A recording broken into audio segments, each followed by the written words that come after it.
Բարև ձեզ սիրելի հեռուստադիտողներ, Civic-ի տաղավարում Հանրապետություն կուսակցության քաղխորհրդի անդամ Անահիտ Ադամյանն է, բարև ձեզ, շնորհակալություն մեզ հյուրընկալվելու համար։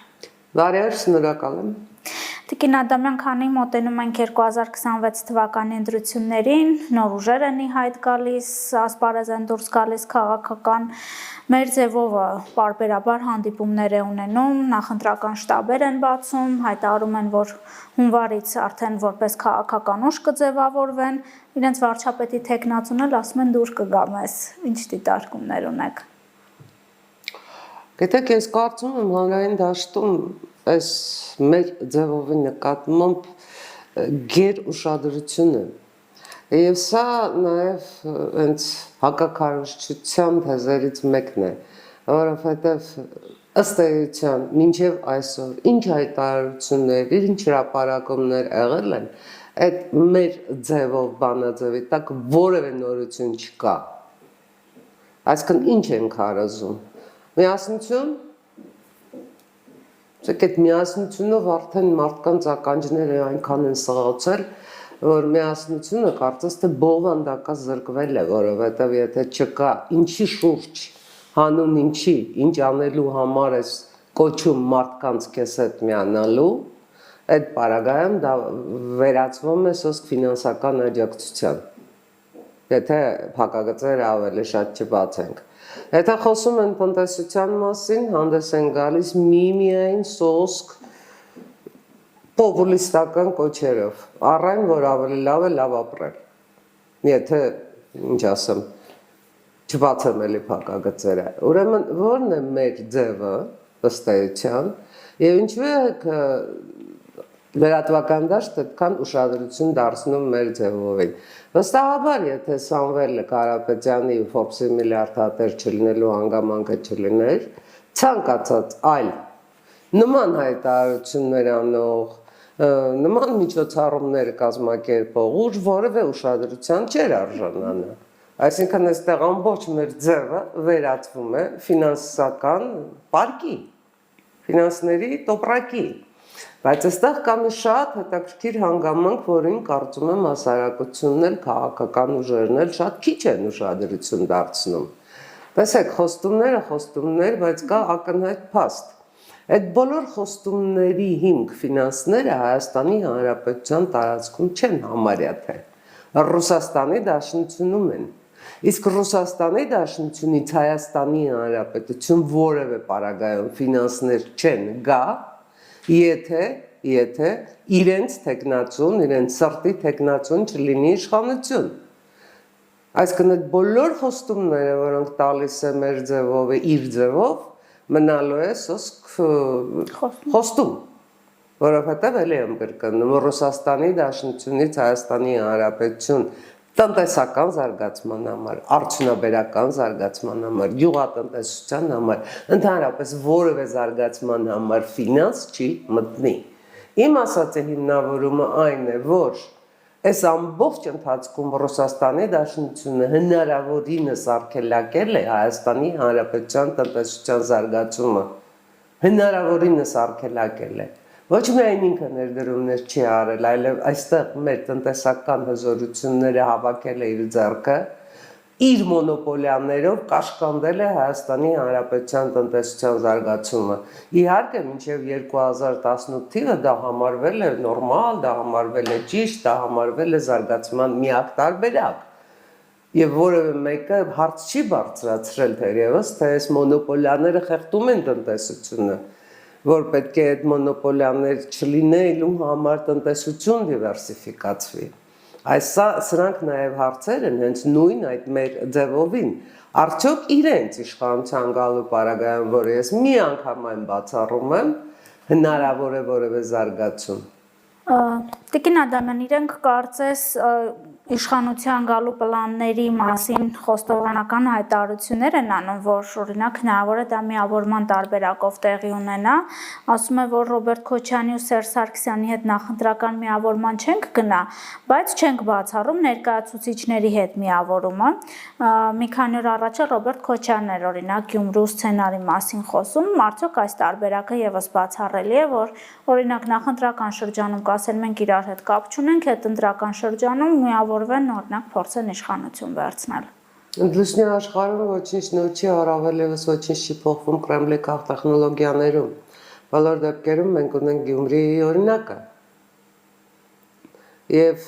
այստեղ Նարեկ Կարապետյանը գուցե երիտասարդության պատճառով, չգիտեմ, այնքան հակասական հայտարարություններ է անում։ Ես օրինակ հիշում եմ իր հայտարարությունը, որ իրենք համագործակցելու են մաքուր ձեռքեր ունեցող ուժերի հետ։ Հիմա ինչ, ստացվում է մաքուր ձեռքեր ունեն բոլորը բացի Սերժ Սարգսյանի ու Ռոբերտ Քոչարյանը։ Օրինակ Լևոն Քոչյանը ունի, բայց հայրը չունի, հա, այդպես է ստացվում։ Դե ես էլ հենց դա եմ ասում, գիտեք, մի քիչ փորձ է պետք թերևս նման քաղաքական հայտարարություններ անելու համար, որպեսզի հետո քո հայտարարությունները բումերանգով չվերադառնան քեզ ու չխանգարեն քեզ։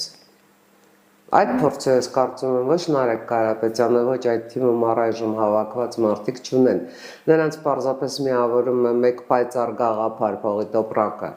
Եվ այդ փողի տոպրակը որքան լայն բացվի թերևս, այնքան համակիրների թիվը կշատանա։ Բայց բոլոր այդ մարդիկ, եթե տոպրակի հետ կապը կորցնեն, ինչի շուրջ են համախմբված մնալու, ինչ անելու, կոնկրետ ինչ անելու։ Սա է ամբողջ հարցը։ Եվ վերջում ստացվելու է, որ մեր ձևը ընդհանրապես ձև չունենալն էր։ Ընդհանրապես ձև չունենալն էր, որովհետև որևէ մեկի համար չի կարող գաղտնիք լինել, թե որտեղից է ուղղորդվում, ինչու էր Հայաստանի Հանրապետությունում հայտնվել, ինչու էր Երևան եկել Սամվել Կարապետյանը։ Իսկ այդ պարագայում ում համար է գաղտնիք, թե քաղաքական ինչ ուղղվածությանն են նրանք դավանում։ Ում համար է գաղտնիք, որ նրանց խնդիրը Հայաստանի Հանրապետության ինքնիշխանությունը չի բնավ։ Պարզապես Հայաստանի Հանրապետության իբրև կախյալ պետության խնդրի լուծումն է, Կրեմլի վասալ մնալու խնդրի լուծումն է։ Եթե դա է մեր ձևի հայրենասիրությունը, եթե դա է պատկերացումները Հայաստանի Հանրապետության զարգացման, իրեն զավակների, չգիտեմ ինչերի պայծառ ապագայի մասին, ապա թող վերադառնան Մոսկվա, ոնց եկել են։ Իրականում Հայաստանի Հանրապետությունում վաղուց արդեն այդ պարարտ հողը, որտեղ կարող էր Կրեմլը իր համար բարեբեր, ինչ ասեմ, բերք աճեցնել, ինքն իր ձեռքով չորացրել է։ Եկեք հիշենք էլի մենք 2020-ից մինչև 2025 ինչերի միջով անցանք։ Եվ ես չգիտեմ ով ինձ ուզում է թող մեղադրի, բայց ես այսօր դավաճան եմ համարում, պետական դավաճան, ազգային դավաճան եմ համարում բոլոր այն մարդկանց, որոնք շարունակում են Հայաստանի Հանրապետության ինքնիշխանությունը սակարկման արժեք դարձնել ու փորձում են աճուրդի դնել Հայաստանի Հանրապետության ինքնիշխանությունը, պետությունը, ժողովրդին։ Սա պետական դավաճանություն է, ով ինչ գնահատական ուզում է տա։ Եվ եթե իրենք համաձայն են գնալ ու դավաճանել իրենց պետությանը, այս արդեն խղճի հարց չի։ Այս արդեն մոլորվածության հարց չի։ Այստեղ շատ ավելի լուրջ խնդիրներ կան եւ շատ ավելի լուրջ անելիքներ այս պարագայում ունի պետությունը։ Գիտեք, ոչ երկար ժամանակ չի անցել, որ ես այդ օրինակը չբերեմ, Մոլդովայի խորհրդարանական ընտրությունները։ Իհարկե Մոլդովայի խորհրդարանական ընտրությունները այս ընթացքը չէին ունենա, եթե անցյալ տարի Մոլդովայի նախագահական ընտրություններում չհաղթեր Մայա Սանդուն։ Եվ եթե Մոլդովայի սահմանադրության մեջ չարվեր համապատասխան փոփոխությունը, որ Եվրամիության անդամակցության հայտ են ներկայացնում Մոլդովան, ինչ կատարվեց այս խորհրդարանական ընտրություններում, էլ մատրյոշկաների չաթբոտեր, էլ չգիտեմ ինչեր, էլ ֆինանսական ներդրումներ, իսկ դուք նկատել եք, որ նույն այդ մատրյոշկաները աշխատում են, արդեն իսկ աշխատում են Հայաստանի Հանրապետությունում։ Վարչապետի նրա ընտանիքի նաև։ Եվ ոչ միայն վարչապետի, եւ ոչ միայն նրա ընտանիքի։ Շատ այսպես սերտ ու շատ սեղմ արգելափակվել է թե Հանրապետություն կուսակցության, թե Արամ Սարգսյանի, թե իմեջերը Facebook-յան, Եվ ես կարծում եմ, որ դրանք պատահական չեն, հանկարծ ինչ ստացվեց, որ հանկարծ վերջին 2 ամիսը որոշեցին նման արգելափակումներ դնել։ Այսինքն այդ ձեռագիրը արդեն իսկ սկսել է գործել։ Արդեն իսկ արգելակները գնում են։ Հիմա եկեք հասկանանք Մոլդովայի իշխանությունը ինչ արեց։ Մոլդովայի բանկային ֆինանսական համակարգը ինչպես կարողացավ այդ ֆինանսական ներարկումները ֆիքսել եւ այդ ֆինանսական ներարկումների հիման վրա կուսակցություններ դուրս բերվեցին ԿՀ-ի որոշման պայքարից Հայաստանի Հանրապետությունում եթե նման ապացույցներ լինեն Հայաստանի Հանրապետության ԿՀ-ն կգնա այդ տարբերակին ես կարծում եմ որ ժողովրդավարությունը չի կարող ինքը իրեն պաշտպանել միայն ժողովրդավարությունը պետք է բռունցքներ ունենա եւ ժողովրդավարությունը մենք պետք է ժողովրդավարությունը պաշտպանենք որպեսզի ժողովրդավարությունը մեզ պաշտպանի ու սրանք բառախաղեր չեն կարգախոսներ չեն սա շատ լուրջ ազդանշան է շատ լուրջ ահազանգ է որովհետեւ միանշանակ է որ 2026-ի ընտրությունները Մոսկվան փորձելու է վերածել հեղաշրջման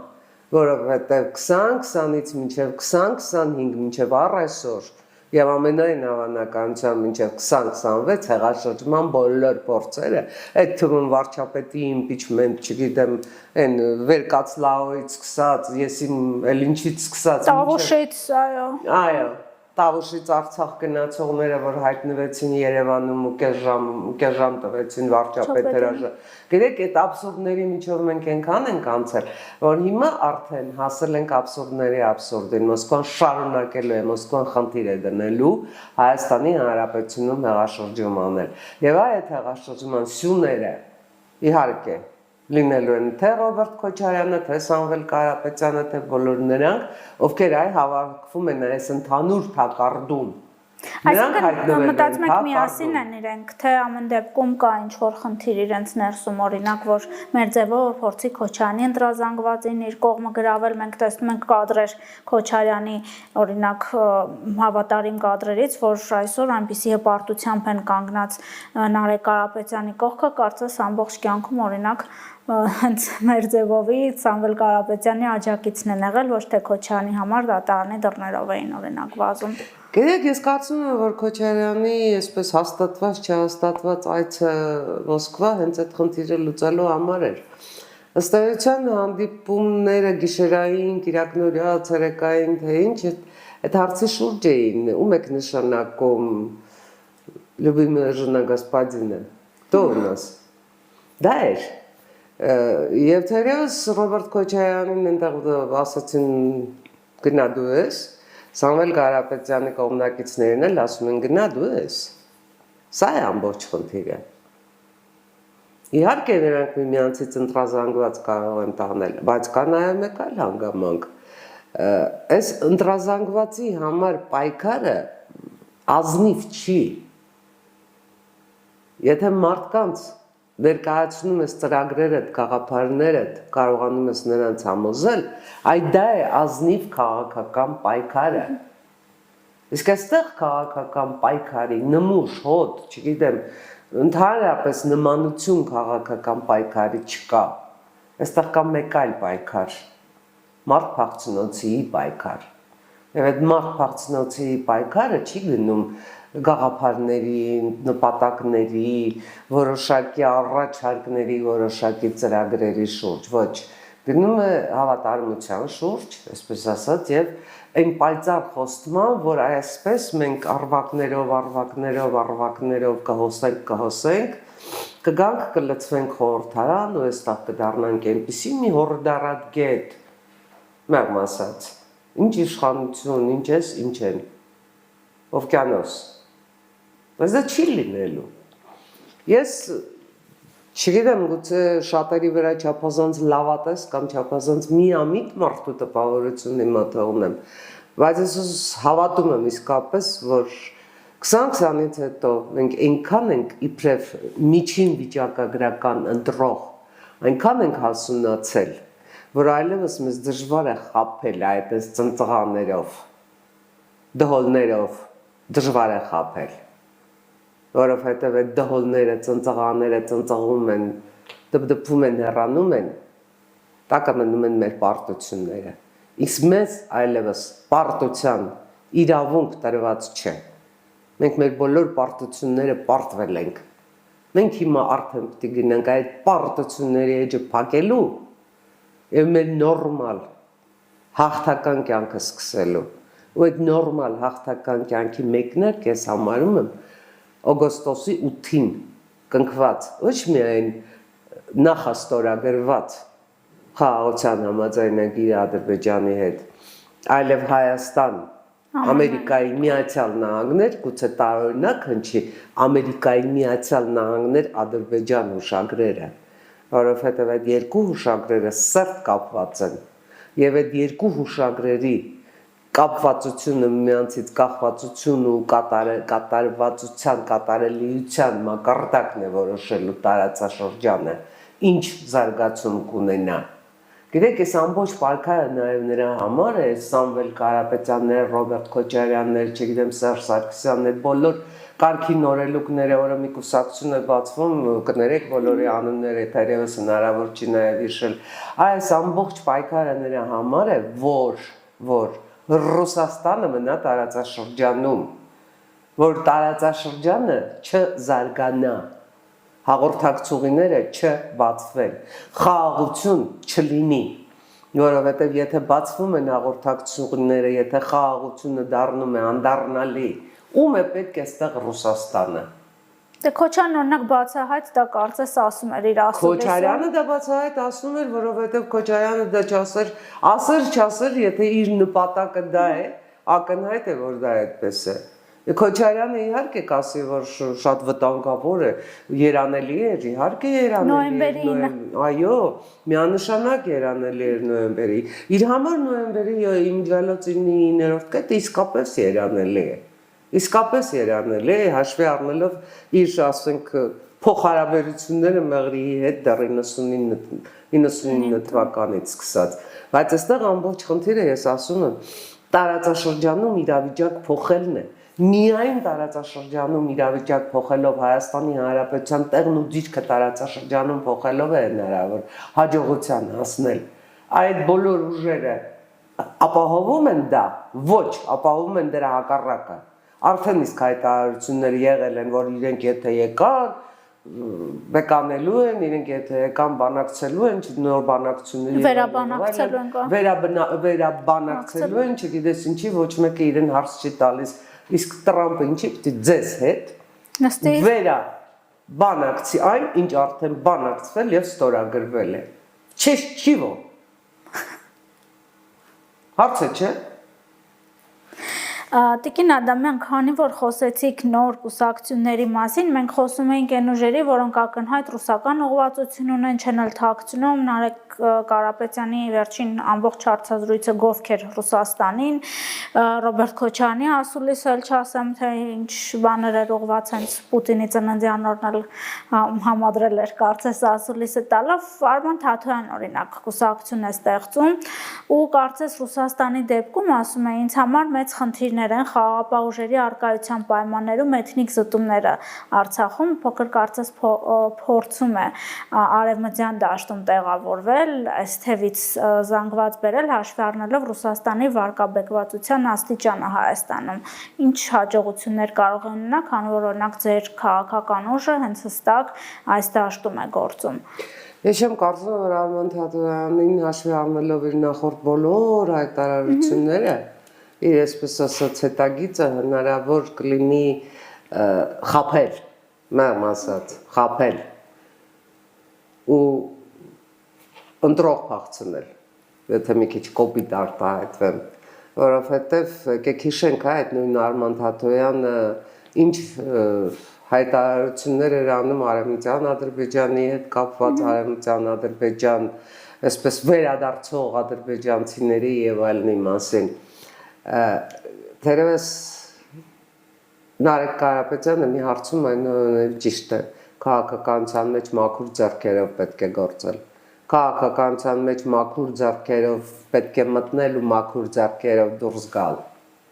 Սա էլ է շատ կարևոր։ Ես ոչ Արման Թաթոյանի, ոչ Նորաստանց բոլոր այլ այսպես քաղաքական ուժերի հետ խնդիր չեմ տեսնում։ Ես կարծում եմ, որ նրանք դեռ այնքան երկար ճանապարհ պետք է անցնեն, մինչև հասնեն Հանրապետություն կուսակցությանը։ Գուցե սա ստացվի Հանրապետություն կուսակցության ինչ չեմ գովաստ, բայց ես չեմ կարող չասել։ Եկեք հիշենք, հա, երբ Հանրապետություն կուսակցությունը քաղաքական դաշտ մտավ, ինչ կուսակցություններ կային։ Եվ համենայն դեպս ինչ հեղինակավոր կուսակցություններ կային, ընտրություններում հաղթող նախագահներ ունեցող կոալիցիաներ կազմող եւ այլն։ Եվ ուր են հիմա այդ բոլոր կուսակցությունները։ Ուր են հիմա այդ բոլոր կուսակցությունները։ Չկան, մեղմ ասած։ Կամ էլ եթե կան վերածվել են, ասենք, մարդ կուսակցությունների, որոնք կարող են ընտրություններից ընտրություն հանկարծ այսպես ռեինկարնացիա ապրել ու հիշել, որ իրենք գրանցված են Գրողտանի արդարադատության նախարարությունում։ Կամ անունը փոխելով փորձեն։ Կամ անունը, այո, անունը փոխելով, իդեպ լավ հիշեցրիք, այստեղ նույնպես խնդիր կա։ Տեսեք, համենայն դեպս Գյումրու օրինակը շատ վառ օրինակ էր, իսկ Գյումրուց առաջ էլ շատ վառ օրինակ էր Երևանի ավականու ընտրությունները, թե ինչպես կարելի է կուսակցության կնիք գնել, պարզապես, կամ կուսակցություն վարձակալել եւ մասնակցել ընտրությունների։ Արդյոք մենք այստեղ օրենսդրական խնդիրներ չունենք, որպեսզի այդ սողանցքները քաղաքականություն սողոսկելու փակենք։ Եթե դու իրականում այդ կուսակցության հիմնադիրը ես, եթե դու ես ստեղծել այդ կուսակցությունը, արդյոք դու իրավունք ունես այդ կուսակցության անվան տակ համապատասխան, չգիտեմ, վճարի, խոստումի, թե ինչի դիմաց գնալ ընտրությունների։ Սա էլ է օրենսդրական խնդիր։ Պիտի լուծենք այս խնդիրները, արդյոք այս խնդիրների չլուծումով մենք չենք նպաստում այդ ուժերի աշխուժացմանը, այդ ուժերի քաղաքական դաշտում թյուրիմացություն տարածելուն։ Հիմա ձեր կարծիքով ո՞րն է լինելու այս ուժերի, բոլոր ուժերի հարցն են, որովհետև կարծես տարբեր բաներ են ասում, բայց հիմնական նպատակները նույնն են, պլան մաքսիմումը, որ իրենք գնալու են այս ընտրություններին։ Կարծում եք իսկապես է իշխանություն վերցնելու պայքարը, թե խորհրդանում երկրորդ տեղ ունենալու կամ ներկայացված լինելու Նրանց տրված է հրահանգ իշխանությունը վերցնել ցանկացած ճանապարհով Հայաստանի Հանրապետությունում հեղաշրջում անել։ Ցանկացած ճանապարհով այդ հրահանգը իջեցված է բավականին վաղուց եւ շատ ակնհայտ հենց հիմա էլ գործում է։ Հենց հիմա էլ շատ ակնհայտ այդ հրահանգը կատարվում է։ Արդյոք ինչ հաջողության կհասնի, դա է խնդիրը, եւ այստեղ խնդիրը կախված է ոչ միայն ժողովրդից, որովհետեւ ապավինել ժողովրդի գիտակցությանը, որ ժողովուրդը գնալու է, պաշտպանելու է ժողովրդավարությունը, պաշտպանելու է ինքը իրեն, իր զավակների իրավունքը, խաղաղությունն է պաշտպանելու։ Քիչ է։ Որովհետեւ մենք ունենք հարևան Վրաստանի օրինակը, որ ժողովուրդը մինչեւ հիմա պայքարում է եւ շարունակում է պայքարը ամենայն դեպս առանց ակնհայտ հաջողության հասնելու։ Ես կարծում եմ, որ այստեղ խնդիրը դրված է պետության պաշտպանության, ոչ թե իշխանության, այլ պետության պաշտպանության։ Դե տեսեք, դուք օրինակ խաղաղության նաև մասին եք խոսում, իշխանությունը ասել է, որ այդ օրակարգով է գնալու ընտրություններին, Հանրապետություն կուսակցություն օրինակ ողջունել է ձեռք բերված պայմանավորվածությունները, եւս 1 կամ 2 ուժ գուցե այս դաշտում, եթե դիտարկենք, մյուսներ ինչ են ասում օրինակ այս խաղաղության թեմայով։ Ռոբերտ Քոչարյանն ասում է, խաղաղությունը ընդդիմության մենաշնորհը պետք է լինի եւ խաղաղ էին իմ նախագահության 10 տարիները։ Ինչ է առաջարկելու օրինակ մեր ձևով այս թեմայով։ Իսկապես սա է լինելու այս ընտրությունների հիմնական շարժիչ ու որոշող հանգամանքը։ Ու այն առաջարկները, որ կարվեն։ Ասենք նրանց, թե Ռոբերտ Քոչարյանի պաշտոնավարման 10 տարիները արդյոք իրականում խաղաղ էին։ Ես իր հայտարարությունը մեջ բերեցի։ Ես էլ հենց իր հայտարարությունն եմ վիճարկում։ Այդ ինչ մեռյալ մահացու խաղաղություններ։ Եկեք հիշենք էլ այդ տարիները։ 99 թվականի հոկտեմբերի 27-ն էր խաղաղություն, մարտի 1-ն էր խաղաղություն, Հայաստանի Հանրապետության տնտեսության եռանիշ երևի թե աճն էր խաղաղություն, որի ընթացքում ամբողջ տնտեսական ներուժը դատարկվում էր, դա էր խաղաղությունը, Խաղաղությունը նա էր, որ Ադրբեջանը սկսել էր Բաքու ջեյհանը, որ Ադրբեջանը շատ արագ ոտքի էր կանգնում, որ Ադրբեջանը շատ արագ զինում էր իր բանակը, իսկ Հայաստանի Հանրապետությունում, չգիտես ինչու, ստատուս քվոն համարվում էր այն սակրալ հասկացությունը, որ երբևէ չի խախտվելու, որովհետև կար ընկալում, որ Ղարաբաղի հարցը լուծված է արդեն, Ղարաբաղը մերն է, ամեն ինչ մերն է, հարցը լուծված է, մենք տեղ անելիք չունենք, Հայաստանի Հանրապետությունը պաշտպանված է, որովհետև մեզ որևէ սպառնալիք չկա, Ռուսաստանը մեր թիկունքին, թե մեր առջևում, թե մեր կողքին, թե չգիտեմ որտեղ, թե մեր գլխին իրականում կանգնած է։ Դա էր խաղաղությունը։ Արդյոք այդ խաղաղության դիմաց մենք 20-25-ը վճարեցինք, հենց այդ խաղաղության դիմաց։ Խաղաղությունից ոչ ոք չի արտագաղթում։ Արտագաղթի թվերը հանեք, հա Ռոբերտ Քոչարյանի պաշտոնավարման տարիներին։ Այդ ինչի էին մարդիկ այդ խաղաղ, բարգավաճող, ինչ ասեմ, դիազերքի կենտրոն Հայաստանի Հանրապետությունից հեռանում։ Էլ չասած, թե ինչ անօրինականություններ էին կատարվում այս մայրաքաղաքի կենտրոնում, ամբողջ Հյուսիսային պողոտան, ոնց կառուցվեց։ Ժողովրդավարության մասին ընդհանրապես պատկերացում հնարավոր չի, ինչ ասեմ, ժողովրդավարության դույզն ինչ պատկերացում այդ տարիներին։ Այդ տարիների ժողովրդավարության երևի ամենավառ օրինակը ապրիլի 12-ն էր։ Հանրապետություն կուսակցության Երբ ամբողջ Բաղրամյան պողոտան արյան մեջ էր, իսկ Հանրապետություն կուսակցության ու մյուս կուսակցությունների գրասենյակները ընդհանրապես նույն ջարդուխուրդ էին, որ 18 տարեկան կուսակցականներին էին ծեծում գրասենյակներում, կին կուսակցականներին։ Դա էր Ռոբերտ Քոչարյանի խաղաղությունն ու ժողովրդավարությունը։ Լսեք, այսպես օգնել ենք այդ ժողովրդավար խաղաղությունից։ Մեզ բացարձակական խաղաղություն է պետք։ Մեզ պետք է գիտեք, որ խաղաղությունը, որ անվտանգություն է բերում, որ ինքնիշխանության վրա է հիմնված։ Այն խաղաղությունը եւ այն անվտանգությունը, որը Մոսկվան իր ցանկացած պահին չի խաթարելու։ Իսկ դրա համար մեզ առաջին հերթին պետք է այս բոլոր մոնոպոլիաները վերացնել Հայաստանի Հանրապետությունում, ռուսական մոնոպոլիաների դուռը փակել։ Մեզ պետք է որ մեր բոլոր սահմաններին մեր հայ սահմանապահները կանգնած լինեն։ Իդեպ դա նաև տրկի իրականացման թերևս պայմաններից մեկն է, որը որովհետև ֆիքսված չի, բայց ինքնին հասկանալի է։ Մեզ պետք է որ մինչև 2028-ը չսպասենք, որ Ռոբերտ Քոչարյանի հանուն խաղաղության Ռուսաստանի նվիրված երկաթուղու հարցը լուծվի, որովհետև այդ երկաթուղին, որ պիտի գործի իբրև հայկական երկաթուղի։ Բազում խնդիրներ կան, գիտեք, Ռոբերտ Քոչարյանի պաշտոնավարման տասնամյակը Հայաստանի անկախ հանրապետության երևի ամենավտանգավոր, ամենախայտառակ, ամենազարհուրելի տասնամյակն է եղել։ Հենց միայն հոկտեմբերի 27-ի փաստից սկսած։ Իսկ այդ ինչ տնտեսական հաջողություններ են եղել, որ Նարեկ Կարապետյանը տարբեր նախագահներին թվարկում էր, ղեկավարներին, Ռոբերտ Քոչարյանի մասով ասում էր տնտեսական հաջողված պրոյեկտներ են եղել, օրինակ Գույք Պարտքի դիմացը այդպիսի մի հաջողված պրոյեկտ կարող ենք համարել։ Գիտեք, այդ հարցը երևի թե պետք է տալ Վարդան Օսկանյանին, որտեղ Վարդան Օսկանյանն այդ տարիներին Վարդան Օսկանյանի գնահատականը վագրեր էին ցատկում Հայաստանի Հանրապետությունում։ Իսկ Գույք Պարտքի դիմացը ընդամենը, ինչ ասեմ, 100,000 էլ չէ, 98,000 պարտքի դիմաց հանձնել այնպիսի գույք, որտեղ միայն սարքավորումները եռակի քառակի ավելի բարձր գին ունեին եւ հանձնել առանց պայմանագրի մեջ կետ ունենալու դրանց շահագործման վերաբերյալ, դա ես չեմ կարող այլ անուն տալ, քան ազգային պետական դավաճանություն։ Ռոբերտ Քոչարյանը Հայաստանի Հանրապետությունը մաս վաճառում էր իր իշխանության համար։ Իր իշխանությունը հարատև պահելու համար, իր ոչ լեգիտիմությունը լեգիտիմ դարձնելու համար։ Եվ նույն այդ շարքից է նաև Իրան-Հայաստան գազատարը, որի 42 կիլոմետր, վերջինն են 42 կիլոմետրը, բացի նրանից, որ խողովակաշարի տրամագիծը փոքրացվեց, այդ 42 կիլոմետրներ, որ մնացել էր Հայաստանի Հանրապետության սեփականություն, չգիտես ինչի նվիրվեց Ռուսաստան Գազպրոմին։